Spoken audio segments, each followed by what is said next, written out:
Às vezes você está navegando pela internet, você vê os trabalhos, os renders de outros artistas e você fica se perguntando: como que eles fazem isso? Você acha simplesmente lindo, você acha sensacional e tipo, isso te inspira, dá vontade de fazer igual. Só que quando você tenta fazer, o resultado não fica legal. Alguma coisa dá errado e você simplesmente não sabe o que é. Então bom, meu nome é Augusto César, eu sou instrutor do curso de Blender 2.8 para Arquitetura e Interiores e nesta minissérie de vídeos eu vou te ensinar os segredos do fotorrealismo. Como vocês podem estar vendo aí na tela de vocês, isso vai ser uma série dividida em 4 aulas. No primeiro vídeo, que é este que você está vendo agora, nós vamos falar sobre o que se faz numa modelagem realista. No próximo vídeo nós estaremos falando sobre materiais, iluminação e pós-produção, respectivamente. Lembrando que o meu foco como artista 3D é em visualização arquitetônica, mas seja qual for o campo de atuação que você estiver trabalhando, os conceitos que estão sendo mostrados aqui nestas videoaulas se aplicarão também, ok? Então, sem enrolar, bora direto para o vídeo. Os segredos da modelagem. Antes de mais nada, eu estou utilizando o Blender 2.8 como exemplo. Você pode estar utilizando qualquer software, pode estar usando SketchUp, 3D Max e tal, mas os princípios aqui mostrados são os mesmos, ok? Então, bom, a nossa primeira dica sobre como que você alcança um 3D fotorrealista é observando as proporções, tá?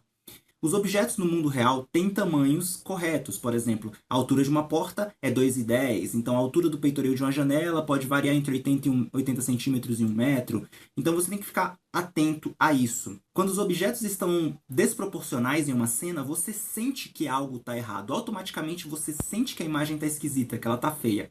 Como exemplo, eu tenho aqui na tela um render que eu fiz há algum tempo atrás, né, quando eu ainda não estava muito atento a esses conceitos. E nesse render, ele é até um caso curioso porque eu refiz ele 2 vezes. E mesmo tendo feito esse render 2 vezes, algo ainda parecia errado. Eu refiz, eu reposicionei, eu refiz material por material, eu refiz a iluminação, eu refiz tudo. E no resultado final, o render simplesmente não parecia legal e eu não sabia o porquê. E o porquê, depois de muito tempo, foi que eu entendi. Ele estava completamente desproporcional. Reparem, essas mesinhas laterais e a mesa de centro, elas estão simplesmente grande demais. Elas estão gigantescas no meio da minha cena, enquanto que o meu sofá, ele parece miudinho, né? Comparado ao resto da minha cena. Enquanto se você procurar na internet, você vai ver que a mesa de centro, ela geralmente tem a altura do assento do sofá. Então essa mesa aqui, ela está simplesmente desproporcional em relação à minha cena.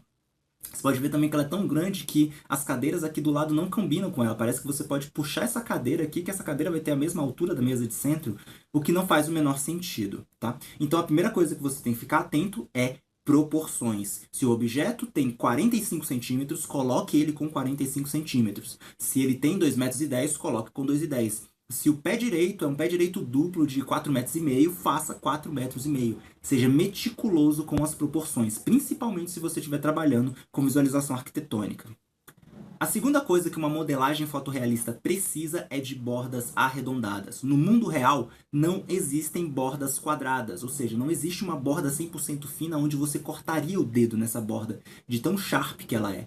Então, você precisa arredondar as bordas dos teus modelos, tá? Então, se você tiver uma superfície de uma mesa, alguma bordinha de uma cadeira e tal, arredonde-as. Como exemplo, eu tenho aqui para vocês o Blender, né, que é o software onde eu trabalho e é onde eu ministro os meus cursos. Tá? E ele tem um modifier, né, que é um modificador de malha, que faz exatamente isso. Ele dá o bevel nas curvas. De modo que eu posso arredondar as curvas do meu objeto, né, setar aqui, por exemplo, qual o tamanho desse bevel aqui, quantos segmentos que ele vai ter, né, para ele poder ficar com mais resolução e tudo mais.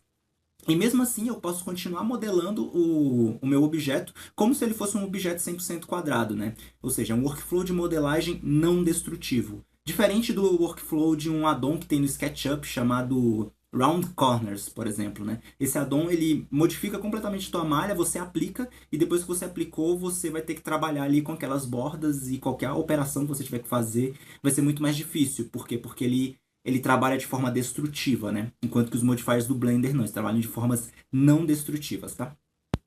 Então, lembre-se disso, todo objeto tem bordinhas arredondadas. Você só não vai aplicar essa regra com uma exceção, quando o seu objeto está muito longe da cena, para que os pixels da cena captem que ele tem bordas arredondadas, tá? Então, por exemplo, aqui, eu tenho aqui para mostrar para vocês o exemplo da minha mesa, né? Dessa mesa desse trabalho aqui que eu desenvolvi.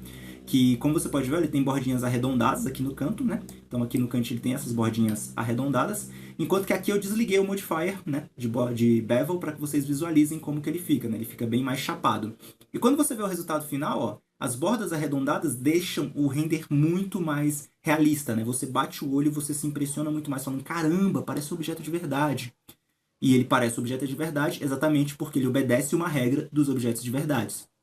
Que regra é essa? Não existem bordas de faca, tá? Toda borda é arredondada.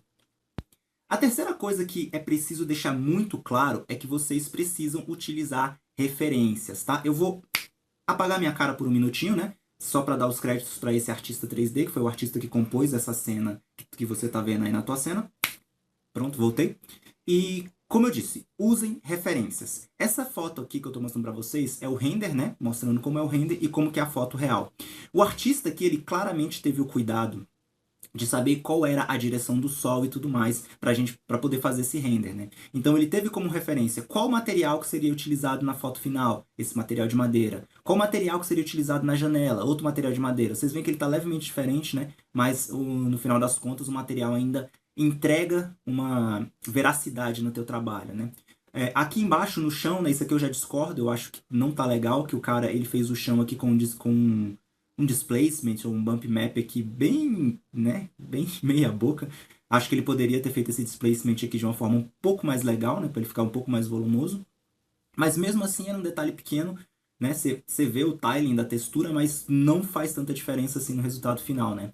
Então, você sabe que ele usou referências do mundo real. Se você está na dúvida de como uma coisa parece, esse chão ele é reflexivo desse jeito, esse chão ele é dessa forma, use referências do mundo real. Confiar na sua memória é um erro grave, a nossa memória ela é falha. Por isso, sempre busque referências do mundo real para você alcançar o fotorrealismo. Ou seja, realismo, você precisa buscar, né, referências do mundo real. Às vezes não vai ficar 100% perfeito, como é o caso do render desse cara aqui, né, que como você pode ver tem algumas leves diferenças entre os materiais. Mas vai se aproximar muito da realidade, vai se aproximar muito, né, do que você pode conseguir com o seu trabalho. Então, olhe fotos. Está na dúvida se o material é mais reflexivo ou menos reflexivo?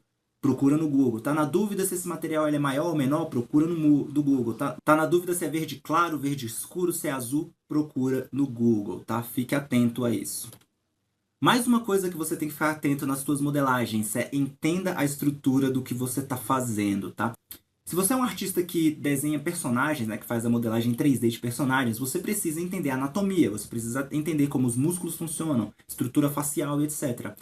Eu, como artista de arquivis, né, que trabalho com visualização arquitetônica, preciso entender o mínimo de como que as estruturas arquitetônicas funcionam. Eu não preciso saber como que elas encaixam, giram e etc. Eu só preciso saber como que elas são. Eu preciso saber, né, o mínimo para que na hora que eu fizer o meu 3D, ele fique crível, ele pareça correto aos olhos, tá? Um exemplo aqui, eu tenho a modelagem de uma janela, né? Ela tá sem o bevel nesse caso, mas aqui você vê que como ela tá baseada, né, no modelo mais realista, né? No caso, ela tá baseada numa esquadria real, ela tem até mais profundidade e detalhamento, enquanto que essa aqui, que é basicamente um embromation, né? Digamos assim, simplesmente parece só um toco, né? No render não ficaria legal. Então, pessoal, essas foram as dicas que eu queria trazer para vocês nesse vídeo. Na próxima aula, nós estaremos falando sobre os segredos dos materiais fotorrealistas. Então, se você chegou até aqui, já sabe, se inscreve aqui no meu canal, tá? Se você gostou desse vídeo, compartilha com aquele teu amigo que não tá sabendo por que o render dele não tá ficando legal, ok? Se você quiser saber mais sobre o meu trabalho e tal, os links para os meus cursos e outras coisas estão aqui na descrição do vídeo, beleza? Um forte abraço para você e eu te aguardo na nossa próxima aula.